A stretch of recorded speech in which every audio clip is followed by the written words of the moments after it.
Nyagasani Yezu nabane namwe.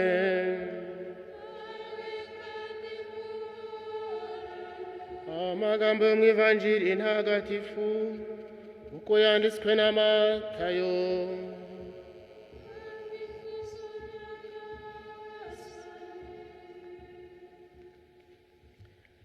Muri icyo gihe Yezu abwira abigishwa be ati,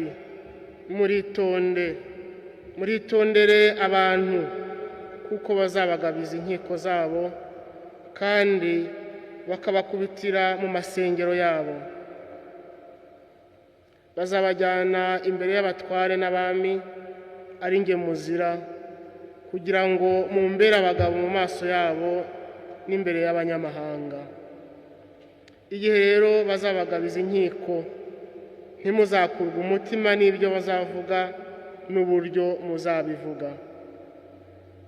Icyo muzavuga muzakibona icyo gihe, kuko atari mwe muzavuga, ahubwo ni Roho wa So uzabavugiramo. Umuvandimwe azatanga uwo bavindimwe ngo bamwice, umubyeyi n'umwana we bibuko. Bazahinduka abababyaye babicishe.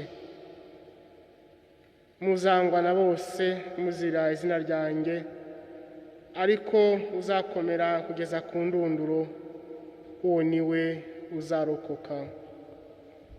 Iyo ni Ivanjiri ntagatifu.